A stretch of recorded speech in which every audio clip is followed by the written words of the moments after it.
जय हिंद, वंदे मातरम। स्वागत है आप सभी का फ्री एग्जाम यूट्यूब चैनल पर। दोस्तों, अगर आप बिहार सक्षमता परीक्षा 2.0 का एग्जाम देने वाले हैं तो आज की वीडियो आपके एग्जाम की दृष्टि से अति महत्वपूर्ण होगी, जिसमें हमने केवल वही प्रश्न शामिल किया है जिस प्रकार के प्रश्न आपके एग्जाम में पूछे जाते हैं। तो सभी प्रश्नों को आपको रट लेना है ताकि जब एग्जाम में प्रश्न पूछा जाए तो आपसे गलती बिल्कुल भी ना हो। तो चलिए सेशन को प्रारंभ करते हैं और पहला शानदार प्रश्न देखते हैं। पृथ्वी अपनी धुरी पर किस दिशा में घूमती है? तो सही उत्तर हो जाएगा पश्चिम से पूर्व में घूमती है। जरूर ध्यान रखिएगा। अगला प्रश्न है, पृथ्वी का जलीय भाग और स्थलीय भाग कितना है? तो 71 और 29% है। जरूर ध्यान रखना है, गलती नहीं करना है। अगला प्रश्न है, किस तिथि को अपसौर की स्थिति होती है? तो 4 जुलाई को। कब? तो 4 जुलाई को अपसौर की स्थिति होती है। ध्यान रखना है, प्रश्न पूछा जाता है। अगला प्रश्न है, पृथ्वी का विषुवतीय व्यास कितना होता है? तो 12,756 किलोमीटर तथा इसका ध्रुवीय व्यास 12,714 किलोमीटर होता है। ध्यान रखना है। ऋतु परिवर्तन किस गति के कारण होता है? तो वार्षिक गति के कारण ऋतु परिवर्तन होता है। पृथ्वी अपनी धुरी का चक्कर किस रफ्तार से और कितने समय में पूरा करती है? तो 1610 किलोमीटर प्रति घंटे की चाल से 23 घंटे 4 मिनट 4 सेकंड में पूरा करती है। पृथ्वी की किस गति से दिन और रात होता है? तो घूर्णन की गति से। किस गति से? तो घूर्णन की गति से दिन और रात होता है। ध्यान रखना है। पृथ्वी की किस गति से वर्ष बनते हैं? तो परिक्रमण की गति से। किस गति से? तो परिक्रमण की गति से वर्ष बनते हैं। जरूर ध्यान रखना है, गलती नहीं करेंगे। नेक्स्ट, सूर्य की परिक्रमा करने में पृथ्वी को कितना समय लगता है? तो 365 दिन 5 घंटे 48 मिनट 46 सेकंड, या फिर कह सकते हैं 365 दिन 6 घंटे। ध्यान रखना है। नेक्स्ट, पृथ्वी दिवस कब मनाया जाता है? तो 22 अप्रैल को। कब? तो 22 अप्रैल को मनाया जाता है पृथ्वी दिवस। प्रश्न पूछा जाता है, आपको 22 का आंकड़ा ध्यान रखना है। 22 मार्च अगर पूछ लिया जाए तो 22 मार्च को जल दिवस मनाया जाता है। 22 अप्रैल को पृथ्वी दिवस, और जब बात करेंगे 22 मई को तो जैव विविधता दिवस मनाया जाता है। तीनों में से एक निश्चित ही पूछा जाता है। अगला प्रश्न है, प्रत्येक सौर वर्ष या कैलेंडर वर्ष में कितना समय बढ़ जाता है? तो 6 घंटे बढ़ जाता है। नेक्स्ट, आकार और बनावट की दृष्टि से पृथ्वी किस ग्रह के समान है? तो शुक्र ग्रह के समान है। किसके समान है? तो शुक्र ग्रह के समान है। पृथ्वी को नीला ग्रह किस कारण कहा जाता है? तो पानी की उपस्थिति के कारण पृथ्वी को नीला ग्रह कहा जाता है। जरूर ध्यान रखिएगा। सूर्य के बाद पृथ्वी का सबसे निकट का तारा कौन सा है? तो प्रॉक्सिमा सेंचुरी है।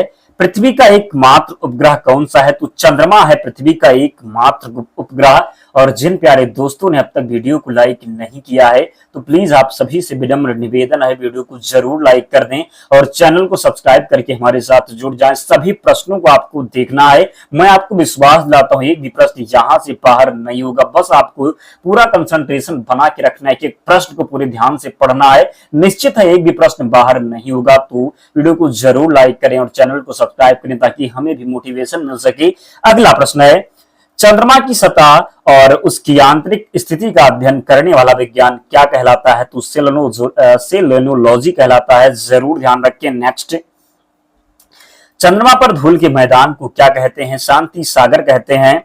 जीवाश्म ग्रह किसे कहा जाता है? चंद्रमा को कहा जाता है जीवाश्म ग्रह। चंद्रमा किसकी रोशनी से चमकता है? तो सूर्य की रोशनी से चमकता है।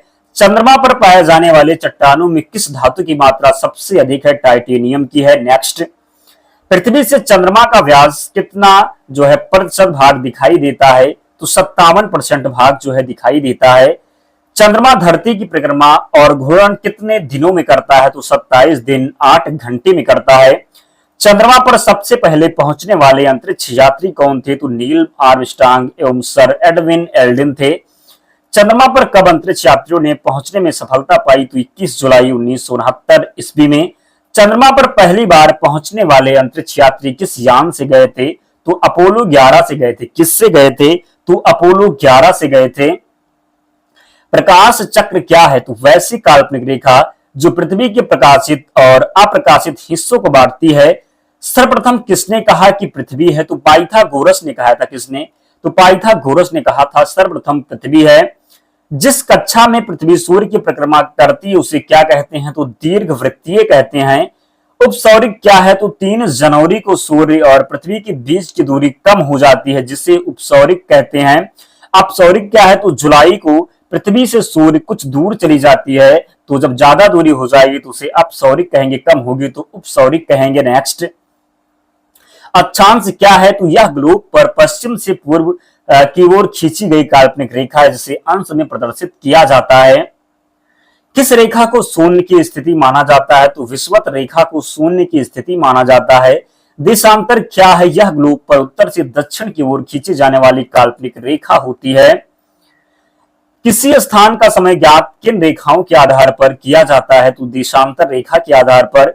दो देशांतर रेखाओं के बीच की दूरी को क्या कहते हैं? गोरे कहते हैं। सूर्य ग्रहण क्या होता है? जब कभी दिन के समय सूर्य तथा पृथ्वी के बीच चंद्रमा आ जाता है। क्या होता है? तो जब कभी दिन के समय सूर्य तथा पृथ्वी के बीच में चंद्रमा आ जाता है तो सूर्य की चमकती सतह चंद्रमा की वजह से दिखाई नहीं पड़ती, इसे सूर्य ग्रहण कहते हैं। पूर्ण सूर्य ग्रहण किस दिन होता है? तो अमावस्या के दिन होता है। चंद्र ग्रहण क्या है? तो जब सूर्य और चंद्रमा के बीच पृथ्वी आ जाती है तो सूर्य की पूरी रोशनी चंद्रमा पर नहीं पड़ती, इसे चंद्र ग्रहण कहते हैं। क्या होता है? तो जब सूर्य और चंद्रमा के बीच पृथ्वी आ जाए, क्या आ जाए? तो सूर्य और चंद्रमा के बीच पृथ्वी आ जाए तो सूर्य की पूरी रोशनी चंद्रमा पर नहीं पड़ती, तो इसे चंद्र ग्रहण कहते हैं, ध्यान रखिएगा। अगला प्रश्न है, पूर्ण चंद्र ग्रहण किस रात होता है? तो पूर्णिमा के दिन होता है। कब? तो पूर्णिमा की रात को होता है पूर्ण जो है चंद्र ग्रहण। दोस्तों, हमारा एक ही उद्देश्य है कि हम जितने भी प्रश्न करवाएं वो आपको याद हो जाए, इसलिए हम प्रश्न को रिवीजन के तौर पर लेते हैं। यानी मेरा एक ही उद्देश्य होता है कि केवल आप पढ़े ना, अगर आप दोबारा से देखेंगे, एक दो बार देखेंगे तो प्रश्न आपको याद हो जाएंगे। उद्देश्य ये है कि केवल पढ़ना ही नहीं कि ऊपर ऊपर से निकल जाए, याद कराना मेन उद्देश्य। तो ध्यान रखना है कि पूरे ध्यान से आपको बने रहना है। मैं विश्वास दिलाता हूं एक भी प्रश्न एग्जाम में बाहर नहीं होगा। कमेंट करके आप खुद बताएंगे कि प्रश्न सभी वीडियो से थे, क्योंकि आप जब जो सक्षमता 1.0 का एग्जाम हुआ था जाकर के देख लेना वीडियो, सभी प्रश्न एग्जाम में वहीं से आए थे, बाहर एक भी प्रश्न नहीं हुआ था। आप जाके कमेंट पढ़ लेना। 21 मार्च से 23 सितंबर तक उत्तरी ध्रुव पर दिन की अवधि कितनी है? तो 6 महीने है, जरूर ध्यान रखिएगा। अंतरराष्ट्रीय तिथि रेखा क्या है? तो 180 डिग्री देशांतर को अंतरराष्ट्रीय तिथि रेखा कहते हैं। पृथ्वी अपने अक्ष पर कितना झुकी है? तो 23.30 डिग्री, ध्यान रखना है, गलती नहीं करना है। सौरमंडल का एकमात्र किस ग्रह जिस पर जीवन है? सौरमंडल का एकमात्र किस ग्रह जिस पर जीवन है? तो पृथ्वी हो जाएगा। संविधान के किस अनुच्छेद में कहा गया है कि भारत का उपराष्ट्रपति एक ही होगा? तो अनुच्छेद 63 में कहा गया है। भारत के संविधान में उपराष्ट्रपति से संबंधित प्रावधान किस देश के संविधान से ग्रहण किया गया है? तो अमेरिका के संविधान से। कहां से? तो अमेरिका के संविधान से, ध्यान रखना है। राज्यसभा का पदेन सभापति कौन होता है? तो उपराष्ट्रपति होता है राज्यसभा का पदेन सभापति। क्या उपराष्ट्रपति राज्यसभा का सदस्य होता है? तो नहीं होता है, ध्यान रखिएगा। क्या राज्यसभा में उपराष्ट्रपति को मतदान का अधिकार है? तो नहीं है, जरूर ध्यान रखें। क्या सभापति के रूप में उपराष्ट्रपति को निर्णायक मत देने का अधिकार है? तो हाँ, बिल्कुल हो जाएगा राइट आंसर। राष्ट्रपति का पद खाली होने पर कितने दिनों तक उपराष्ट्रपति राष्ट्रपति की हैसियत से काम कर सकता है? तो 6 माह। कितना? तो 6 माह। इस दौरान राष्ट्रपति का चुनाव करा लेना अनिवार्य है, ध्यान रखिएगा। क्या राष्ट्रपति के रूप में कार्य करते समय उपराष्ट्रपति को वेतन और अन्य सुविधाएं राष्ट्रपति की मिलती हैं? तो हाँ, मिलती हैं, ध्यान रखिएगा। उपराष्ट्रपति को पद ग्रहण करने के पहले किसकी उपस्थिति में शपथ लेना पड़ता है? तो राष्ट्रपति या उसके द्वारा नियुक्त किसी व्यक्ति के समक्ष में, ध्यान रखना है। उपराष्ट्रपति का कार्यकाल कितने सालों का होता है? तो 5 वर्ष का होता है उपराष्ट्रपति का कार्यकाल। मानव ने सर्वप्रथम किस धातु का प्रयोग किया? तो तांबा का प्रयोग किया था। कोयला का सर्वाधिक उत्पादन कहां होता है? झारखंड में होता है कोयला का सर्वाधिक उत्पादन, जरूर ध्यान रखना है। नेक्स्ट, प्रथम राजीव गांधी राष्ट्रीय सद्भावना पुरस्कार किसे प्रदान किया गया था? प्रश्न है कि प्रथम राजीव गांधी राष्ट्रीय सद्भावना पुरस्कार किसे प्रदान किया गया? तो मदर टेरेसा को। बृहस्पति के कितने प्राकृतिक उपग्रह हैं? तो 79 उपग्रह हैं। फ्रिज में कौन सी गैस होती है? तो फ्रेयान। क्लोरोफ्लोरोकार्बन, जिसको आप CFC भी कहते हैं। संयुक्त राज्य अमेरिका में कितने राज्य हैं? तो 50 राज्य हैं। चारों वेद में सबसे प्राचीन वेद है? तो ऋग्वेद जो है ये सबसे प्राचीन वेद है। धन की देवी लक्ष्मी का वाहन क्या है? तो इसका राइट आंसर हो जाएगा उल्लू। मुस्लिमों का सबसे पवित्र धार्मिक स्थान क्या है? तो मक्का बिन मदीना, जो कि सऊदी अरब में है। महाभारत में भीष्म का बचपन का नाम था? तो देवव्रत था। क्या था? तो देवव्रत था। वाल्मीकि द्वारा रचित रामायण में कितने श्लोक हैं? तो 24,000 जरूर ध्यान रखें। कौन सा ग्रह ईद के उत्सव से संबंधित है? तो चंद्रमा हो जाएगा। हिंदुओं के कुल कितने पुराण हैं? तो 18 पुराण हैं। अगला प्रश्न, हिंदू पुराणों के अनुसार असुरों के गुरु कौन थे? तो शुक्राचार्य थे। पुराणों के अनुसार किसका रथ 7 घोड़ों का है? तो इसका राइट आंसर है सूर्य हो जाएगा। धृतराष्ट्र के सारथी का क्या नाम था? तो धृतराष्ट्र के सारथी का नाम था संजय। क्या था? तो धृतराष्ट्र के सारथी का नाम संजय था, ध्यान रखना है। आगरा की स्थापना किसने की थी? सिकंदर लोदी के द्वारा आगरा शहर की स्थापना की गई थी। ताजमहल के निर्माण में कितने वर्ष लगे थे? तो 20 साल लगे थे ताजमहल के निर्माण में। किस शहर को पिंक सिटी के नाम से जाना जाता है? तो जयपुर को जाना जाता है पिंक सिटी के नाम से। कंप्यूटर की भाषा में आरएएम का अर्थ क्या है? तो रैंडम एक्सेस मेमोरी हो जाएगा। किस स्थान पर 1911 ईस्वी में विश्व की प्रथम हवाई डाक सेवा प्रारंभ की गई थी? तो इलाहाबाद और नैनी के मध्य। कोंकण रेल मार्ग किस पर्वत श्रृंखला से होकर गुजरता है? तो पश्चिमी घाट से होकर के। कोया जनजाति किस राज्य से संबंधित है? आंध्र प्रदेश से संबंधित है कोया जनजाति। कोलकाता और मुंबई को कौन सा दर्रा जोड़ता है? तो भोर घाट दर्रा जोड़ता है। कौन सा बंदरगाह भारतीय सामुद्रिक व्यापार का पूर्वी द्वार कहलाता है? तो कोलकाता, जो कि हल्दिया में है। कौन सा महत्वपूर्ण अक्षांश भारत के 2 भागों में बांटता है? तो भारत को 2 भागों में बांटता है। 23 डिग्री 30 मिनट, जरूर 23 डिग्री 3 मिनट ध्यान रखना है। कौन सी नदी बंगाल का शोक कही जाती है? तो दामोदर नदी को बंगाल का शोक कहा जाता है। आपको बताना अपने बिहार का शोक नदी किसे कहते हैं, कमेंट करके जरूर बताएं। कौन सी नदी भ्रंश द्रोणी से होकर बहती है? तो नर्मदा नदी भ्रंश द्रोणी से होकर बहती है। नेक्स्ट, कौन सी पर्वतमाला सह्याद्री के नाम से जानी जाती है? तो पश्चिमी घाट इसका सही उत्तर है। क्षेत्रफल के अनुसार सबसे बड़ा जिला कौन सा है? तो कच्छ गुजरात हो जाएगा, जरूर ध्यान रखें। नेक्स्ट, क्षेत्रफल की दृष्टि से भारत का विश्व में कौन सा स्थान है? तो 7वां स्थान है क्षेत्रफल की दृष्टि से। आपको ध्यान रखना है रुक चीन अब आया भारत, क्या ध्यान रखना है? तो रुक चीन अब आया भारत। तो रा से हो जाएगा रूस। रूस जो है फर्स्ट नंबर पे है। फिर का से कनाडा हो जाए, कनाडा दूसरे पर है। अब क्या हो जाएगा? तो आ से फिर अमेरिका हो जाएगा तीसरे नंबर पर। चौथा ब्राजील हो जाएगा।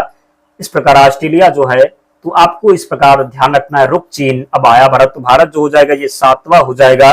अगला प्रश्न है, क्षेत्रफल की दृष्टि से भारत के 3 बड़े राज्य कौन से हैं? तो प्रथम स्थान पर राजस्थान है, सेकंड पर मध्य प्रदेश है और थर्ड पर महाराष्ट्र है, ध्यान रखना। और जनसंख्या से जब पूछा जाए तो फर्स्ट पर क्या हो जाएगा? तो यूपी हो जाएगा। क्या? तो अपना पड़ोसी यूपी हो जाएगा। नेक्स्ट, खरीफ की फसल कौन सी है? तो ज्वार, बाजरा, मक्का, चावल, तिल आदि ये सब जो है खरीफ की फसलें हैं। क्या? तो ज्वार, बाजरा, मक्का, धान, तिल आदि ये सब जो फसलें हैं ये खरीफ की फसलें हैं। रबी की अगर पूछ लिया जाए तो गेहूं। रबी की फसलें कौन सी हो जाएंगी?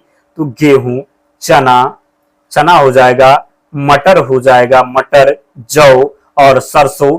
गेहूं, चना, मटर, जौ, सरसों ये सब जो फसलें हो जाएंगी रबी की फसलें हो जाएगी। जायद की फसलों की बात कर लें तो खरबूजा, तरबूजा, मूंग ये जितनी फसलें हैं ये जायद की हैं, ध्यान रखना है। खारे पानी की सबसे बड़ी झील कौन सी है? तो सांभर झील है जो राजस्थान में है। गंगा एवं ब्रह्मपुत्र की संयुक्त जलधारा किस नाम से जानी जाती है? तो मेघना नदी के नाम से जानी जाती है। मंडल कमीशन किस प्रधानमंत्री के कार्यकाल में लागू हुआ? तो वीपी में सिंह के। किसके कार्यकाल में? तो वीपी सिंह के, जरूर ध्यान रखें। सार्स क्या है? तो विषाणु द्वारा फैलने वाला रोग है सार्स। भारत में हरित क्रांति के जनक कौन हो जाएंगे? तो एमएस स्वामीनाथन। कौन? तो हरित क्रांति के जनक है भारत में एमएस स्वामीनाथन। श्वेत क्रांति का संबंध है दुग्ध उत्पादन से है श्वेत क्रांति का संबंध। गोधरा कांड किस रेल से प्रसिद्ध है? तो रेलगाड़ी में। गोधरा कांड किस लिए प्रसिद्ध है? तो रेलगाड़ी में लोगों को जलाए जाने के लिए प्रसिद्ध है। अंतिम मुगल शासक कौन था? बहादुर शाह जफर था। सती प्रथा का सर्वाधिक विरोध किसने किया? राजा राम मोहन राय ने किया। अगला प्रश्न है, ओबीसी का फुल फॉर्म क्या है? तो अदर बैकवर्ड क्लासेस। सेल क्यों प्रसिद्ध है? तो स्टील उत्पादन के लिए प्रसिद्ध है सेल। डिमांड ड्राफ्ट को क्रॉस क्यों किया जाता है? तो उत्तर हो जाएगा ताकि भुगतान बैंक के खाते के द्वारा ही किया जा सके, जरूर ध्यान रखें। पुष्कर मेला कहाँ लगता है? जयपुर में लगता है पुष्कर मेला। आजाद हिंद फौज की स्थापना कहाँ हुई थी? सिंगापुर में हुई थी। क्षेत्रफल की दृष्टि से विश्व में भारत का स्थान 7वां हो जाएगा, भी आपको हमने बताया। जाकिर हुसैन का संबंध है, तबला वादक हैं जाकिर हुसैन। लाल बहादुर शास्त्री का समाधि स्थल है विजय घाट हो जाएगा। सुएज नहर किसको जोड़ती है, तो लाल सागर और भूमध्य सागर को जोड़ती है सुएज नहर। मसालों की रानी किसे कहते हैं, तो इलायची को कहते हैं मसालों की रानी।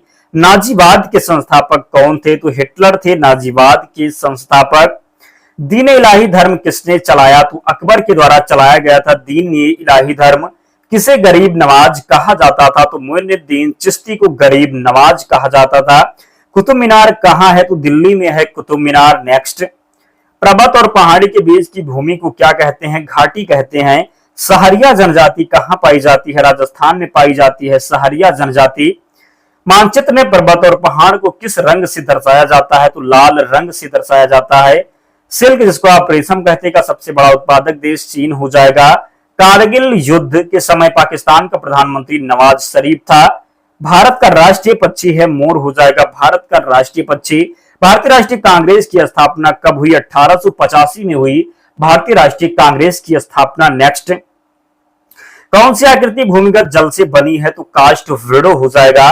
खरीफ की फसल है तो मक्का हो जाएगा, खरीफ की फसल।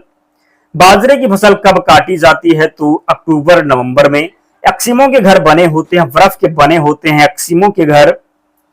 दिल्ली से पहले भारत की राजधानी कहां थी, तो कलकत्ता में थी। लाल त्रिकोण का संबंध किससे है, तो परिवार कल्याण से है। कावेरी नदी बहती है, दक्षिण में बहती है कावेरी नदी। महाभारत के रचयिता कौन है, वेद व्यास है महाभारत के रचयिता। श्रीलंका के कौन सी जनजाति सबसे अधिक पाई जाती है, तो श्रीलंका में पाई जाती है सिंघली जनजाति, जरूर ध्यान रखें। होलिका दहन के समय कौन सा अनाज जलाया जाता है, तो जौ जलाया जाता है। गांव के मेले में पंजीकरण शुल्क से किसे आय होती है, तो जिला परिषद को। खुदाई खिदमतगार की स्थापना किसने की, खान अब्दुल गफ्फार खान ने। गंगा यमुना नदी का संगम स्थल है इलाहाबाद में है। हिमालय की सबसे उत्तरी पर्वत श्रेणियों को क्या कहते हैं, तो हिमाद्री कहते हैं। हिमालय की सबसे उत्तरी पर्वत श्रेणियों को हिमाद्री कहते हैं, ध्यान रखिएगा। बुद्ध के बचपन का नाम क्या था, तो सिद्धार्थ था बुद्ध के बचपन का नाम। भारत की समुद्री सीमा लंबी है, तो 7500 किलोमीटर। मेगास्थनीज किसका राजदूत था, तो सेलूकस का राजदूत था मेगास्थनीज, जरूर ध्यान रखें। कथकली किस राज्य का नृत्य है, तो केरल का नृत्य है कथकली। उज्जैन किस नदी के किनारे बसा है, तो क्षिप्रा नदी के किनारे। अगला प्रश्न है, दल बदल कानून कब पारित हुआ, तो 1985 में। किस अनुसूची में, तो 10वीं अनुसूची जोड़ी गई। कौन सीमांत गांधी के नाम से जाने जाते हैं, खान अब्दुल गफ्फार खान। मानवाधिकार दिवस कब मनाया जाता है, 10 दिसंबर को मानवाधिकार दिवस मनाया जाता है। कौन भारत का प्रमुख चाय उत्पादक देश है, तो असम है। माउंट एवरेस्ट पर चढ़ने वाली भारत की महिला है, दूसरी महिला संतोष यादव। भारतीय राष्ट्रीय कांग्रेस की प्रथम महिला अध्यक्ष तो एनी बेसेंट हो जाएगी। अगर पूछ लिया जाए एग्जाम में भारतीय जो थी, कौन भारतीय थी जो कांग्रेस इसकी जो है राष्ट्रीय कांग्रेस की अध्यक्ष थी, भारतीय राष्ट्रीय कांग्रेस की प्रथम भारतीय महिला अध्यक्ष कौन थी, तो सरोजनी नायडू थी। कौन, तो सरोजनी नायडू थी, जरूर ध्यान रखिएगा। सोमनाथ मंदिर को किस मुसलमान आक्रमणकारी ने ध्वंस किया, तो महमूद गजनवी ने। दादा साहब फाल्के पुरस्कार से सम्मानित प्रथम व्यक्ति थी, तो देवका रानी। कौन, तो देवका रानी थे। कौन थी, तो दादा साहब फाल्के पुरस्कार से सम्मानित प्रथम व्यक्ति देवका रानी। यूएनओ की स्थापना कब हुई, तो 1945 ईस्वी में यूएनओ की स्थापना हुई। भारत किस वस्तु का सबसे ज्यादा निर्यात करता है, तो सूती कपड़ों का। चना किस फसल के अंतर्गत आता है, तो गेहूं, चना, मटर, जौ, सरसों, ये सब जो है दलहन में किसमें, चना जो है किसमें आता है, तो रबी की फसल में आता है, ध्यान रखिएगा। और चना क्या है, तो दलहन में है, जरूर ध्यान रखिएगा। अगला प्रश्न, भारत में सबसे लंबा रेल मार्ग कौन सा है, तो उत्तर रेलवे हो जाएगा। जेट इंजन किस सिद्धांत पर कार्य करता है, तो रेखीय संवेग संरक्षण के सिद्धांत पर जेट इंजन कार्य करता है। साइकिल चालक को प्रारंभ में अधिक बल क्यों लगाना पड़ता है, तो चालक जड़ों पर विजय पाने के लिए अधिक बल लगाता है। स्तंभ मूल होती है, तो अपस्थानिक जड़ें होती है। क्या, तो अपस्थानिक जड़ें। जड़ें किस भाग से विकसित होती हैं, तो मूलांकुर से विकसित होती हैं जड़ें। गाजर एक प्रकार से क्या है, तो गाजर एक प्रकार से जड़ है। हल्दी के पौधे का खाने योग्य हिस्सा कौन सा होता है, तो प्रकंद होता है। प्याज किसका परिवर्तित रूप है, तो तने का परिवर्तित रूप प्याज है। व्यंजक चूर्ण क्या है, तो यौगिक है व्यंजक चूर्ण। गैसों की श्यानता पर ताप के बढ़ने पर क्या प्रभाव पड़ता है, तो पड़ती है, जरूर ध्यान रखिएगा। ठंडे देशों में झील के जम जाने के पश्चात भी जलीय जीव जिंदा रहते हैं, क्योंकि बर्फ के नीचे जल जो होता है 4 डिग्री सेल्सियस पर होता है। नेक्स्ट, यदि पृथ्वी पर वायुमंडल ना होता तो दिन की अवधि कितनी होती? तो अधिक होती, ध्यान रखिएगा। और जिन्होंने अब तक वीडियो को लाइक नहीं किया है तो प्लीज आप सभी से हाथ जोड़ के विनम्र निवेदन है, लाइक जरूर करें, क्योंकि प्रश्न को इकट्ठा करने में प्रश्न वही कलेक्ट करता हूं जो एग्जाम में आने की प्रबल संभावना है। कई एग्जाम में प्रश्न पूछा गया है, तो आपका भी कर्तव्य बनता है, अगर आप कुछ नहीं, हम आपसे कुछ नहीं मांगते, आप केवल वीडियो को लाइक कर दें, अंगूठा तो दबा ही सकते हैं हमारे लिए, और चैनल को जरूर सब्सक्राइब करके हमारे साथ जुड़ें ताकि हमें आगे काम करने की प्रेरणा मिल सके। कमेंट करके बताएं सेशन आपको कैसा लगा। तो घूर्णन करती एक गोल मेज पर अचानक एक लड़का आकर बैठ जाता है, तो मेज के कोणीय वेग पर क्या प्रभाव पड़ेगा? तो जब बच्चा बैठेगा तो क्या हो जाएगा? कम हो जाएगा। ध्यान रखिएगा। बल किसका गुणनफल है? तो द्रव्यमान और त्वरण का। किसका? तो बल गुणनफल है द्रव्यमान और त्वरण का। आनुवांशिकता एवं विभिन्नता के बारे में जानकारी देने वाली वनस्पति विज्ञान की शाखा को कहते हैं तो आनुवंशिकी कहते हैं। पदार्थ के संवेग और वेग के अनुपात से कौन सी भौतिक राशि प्राप्त होती है? तो द्रव्यमान। जरूर ध्यान रखें। शहद का प्रमुख घटक है तो फ्रक्टोज हो जाएगा। क्या? तो शहद का प्रमुख घटक है फ्रक्टोज। मानव शरीर में विटामिन ए संचित रहता है तो यकृत में संचित रहता है। विटामिन सी का सबसे उत्तम स्रोत है तो आंवला हो जाएगा। विटामिन सी का सबसे उत्तम स्रोत। हृदय की धड़कन नियंत्रित करने के लिए निम्न में से कौन सा खनिज आवश्यक होता है? तो पोटेशियम आवश्यक होता है। पालक के पत्तों में किसकी मात्रा सबसे अधिक होती है? तो लोहा की मात्रा सबसे अधिक होती है। लाल सागर का लाल रंग किस उपस्थिति के कारण होता है? तो शैवाल के कारण होता है। गलगंड रोग से कुछ समुद्री खरपतवार खाने से बचा जा सकता है क्योंकि इसमें पाया जाता है तो आयोडीन। क्या? तो आयोडीन पाया जाता है।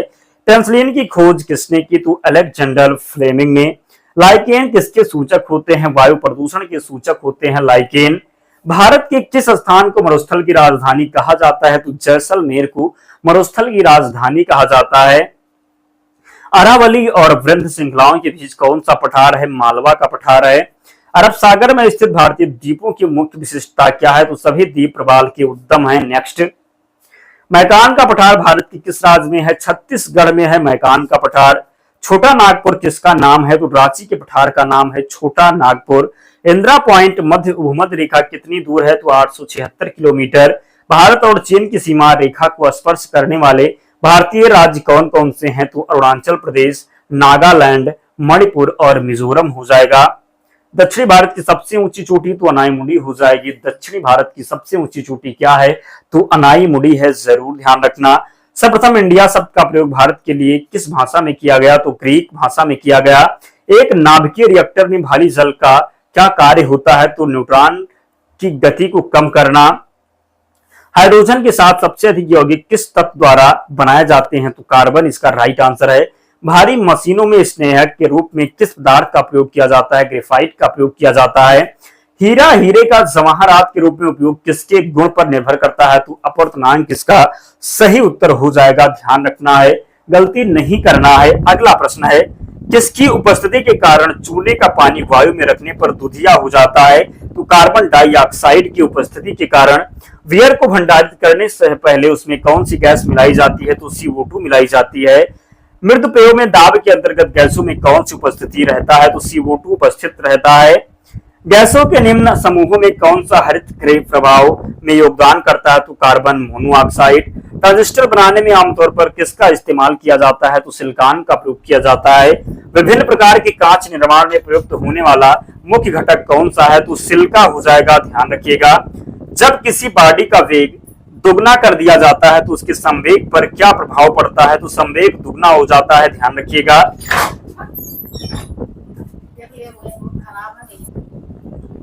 कौन सा संविधान संशोधन के पश्चात बोडो और डोगरी भाषाएं 8वीं अनुसूची में शामिल की गई? तो 92वां संविधान संशोधन था। पॉलिटिक्स यानी राजनीति शब्द का सबसे पहले किसके द्वारा प्रयोग किया गया था? तो अरस्तु के द्वारा। किसके द्वारा? तो अरस्तु के द्वारा। जरूर ध्यान रखना है। अगला प्रश्न है, कौन सी रक्त वाहिकाएं साफ रक्त फेफड़ों से हृदय में ले जाती हैं? तो फुफ्फुस सिरा हो जाएगा। कंप्यूटर की स्पीड को मापने के लिए कौन सी यूनिट प्रयोग में लाई जाती है? तो MIPS। जरूर ध्यान रखिएगा। विश्व के किस देश में चाय की सर्वाधिक सबसे अधिक पैदावार होती है? तो भारत इसका राइट आंसर है। काला ज्वार का संचार किससे होता है? तो सिकता मक्खी से होता है। कोई हलवाई जहाज एक समान रफ्तार से क्षैतिज उड़ान भर रहा है और उसमें से एक बैग नीचे फेंका जाता है। वायु के प्रतिरोध को नजरअंदाज करते हुए जब बैग भूमि पर गिरेगा तब हवाई जहाज कहां होगा? तो बैग से आगे होगा। कहां होगा? तो बैग से आगे होगा। नेक्स्ट, एक अंतरराष्ट्रीय आंदोलन जिसका उद्देश्य पर्यावरण की समस्या से संबंध होकर विश्व को बचाना है, तो क्या हो जाएगा? Green peas. क्या? तो ग्रीन पीस। बर्नौली का सिद्धांत किसके संरक्षण का प्राकथन है? तो रैखिक संवेग। जीव विज्ञान का पिता कहा जाता है? अरस्तु को कहा जाता है जीव विज्ञान का पिता। जरूर ध्यान रखें। नेक्स्ट, प्रोटीन की फैक्ट्री कहा जाता है राइबोसोम को। प्रोटीन की फैक्ट्री कहा जाता है। जीन शब्द का प्रतिपादन किसने किया? तो जोहानसन ने किया जीन शब्द का प्रतिपादन। डीएनए का डबल हेलिक्स मॉडल किसकी देन है? वाटसन और क्रिक की। आरबीसी का जीवन काल कितना होता है? तो 120 दिन होता है आरबीसी का जीवन काल। डब्ल्यूबीसी का जीवन काल कितना होता है? 2 से 4 दिन होता है डब्ल्यूबीसी का जीवन काल। किस हार्मोन में आयोडीन पाया जाता है? तो थायरॉक्सिन इसका राइट आंसर है। ऑक्सीजन की कमी से होने वाला रोग है तो हाइपोएक्जिमा हो जाएगा। क्या? तो ऑक्सीजन की कमी से होने वाला रोग हाइपोएक्जिमा हो जाएगा। किस ग्रंथि को मास्टर ग्रंथि भी कहा जाता है? तो पीयूष ग्रंथि को। मनुष्य के मस्तिष्क का वजन होता है तो लगभग 1350 ग्राम। लिपुलेख दर्रा कहां स्थित है? उत्तराखंड में स्थित है लिपुलेख दर्रा। अवंती महाजनपद की राजधानी कहां थी? तो उज्जैन। महिष्मती। जरूर ध्यान रखें। एटीएम का आविष्कार किसने किया? जॉन शेफर्ड बैरन ने। किसने? तो जॉन शेफर्ड बैरन ने एटीएम का आविष्कार किया। जैन धर्म के प्रथम तीर्थंकर कौन थे? ऋषभ देव थे। ध्यान रखिएगा। लाई हरोबा किस राज्य का लोक नृत्य है? मणिपुर का लोक नृत्य है लाई हरोबा। वेदों की ओर लौटो का नारा किसने दिया? दयानंद सरस्वती ने। कोशिका का पावर हाउस किसे कहा जाता है? माइटोकॉन्ड्रिया को कहा जाता है। दक्षिण भारत की सबसे ऊंची चोटी कौन सी है? अनायमुड़ी चोटी हो जाएगी। साइमन कमीशन का भारत में आगमन कब हुआ? 3 फरवरी 1928 को। मिस यूनिवर्स बनने वाली भारत की पहली महिला कौन है? सुष्मिता सेन हो जाएंगी। योजना आयोग द्वारा भारत को 2020 ईस्वी तक विकसित राष्ट्र बनाने के उद्देश्य से तैयार किया गया दृष्टि पत्र क्या है? तो इंडिया विजन 2020 है। भारतीय रिजर्व बैंक की स्थापना कब की गई? तो 1 अप्रैल 1935 को भारतीय रिजर्व बैंक की स्थापना की गई। भारत ने पहली पंचवर्षीय योजना कब शुरू की गई थी? तो 1 अप्रैल 1951 में। भारत में सबसे अधिक कृषि भूमि किस फसल के अंतर्गत आता है? तो चावल के अंतर्गत। इस समय भारत का सबसे बड़ा राष्ट्रीयकृत उद्यम कौन सा है? तो भारतीय रेलवे है। राष्ट्रीय विकास परिषद का प्रदेश अध्यक्ष कौन होता है? तो प्रधानमंत्री होता है। भारत निर्माण योजना का संबंध किससे है? तो अवस्थापन विकास से है। किस राज्य में सर्वाधिक अनुसूचित जनजातियां निवास करती हैं? तो मध्य प्रदेश में।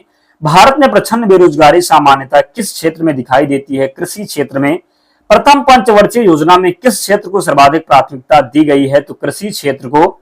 अंत्योदय कार्यक्रम का मुख्य उद्देश्य क्या था? तो गरीबों में सबसे अधिक गरीबों की सहायता करना। ध्यान रखिएगा।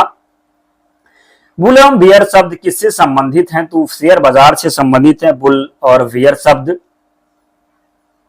भारतीय अर्थव्यवस्था के उदारीकरण का अग्रदूत किसे कहा जाता है? डॉक्टर मनमोहन सिंह को। द्वितीय पंचवर्षीय योजना में किस क्षेत्र के विकास पर सर्वाधिक बल दिया गया? तो उद्योग क्षेत्र में।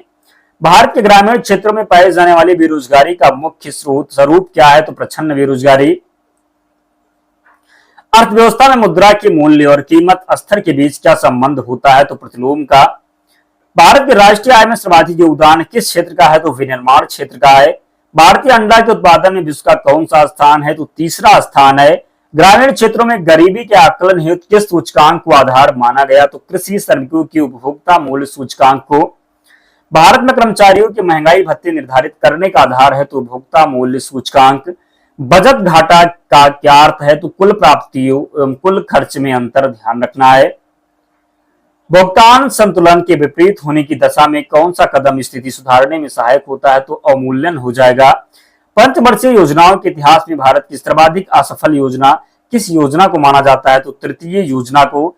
10वीं पंचवर्षीय योजना के अंतर्गत कितने प्रतिशत विकास वार्षिक विकास दर का लक्ष्य निर्धारित किया गया था? तो 8%।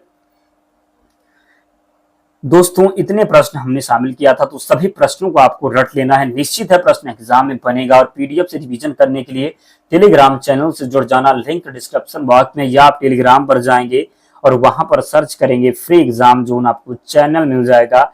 आप लोग ज्वाइन हो जाना, वहां पर आपको सारी पीडीएफ मिल जाएगी। और जिसने अब तक वीडियो को लाइक नहीं किया तो लाइक करके ही जाना, चैनल को जरूर सब्सक्राइब कर लेना।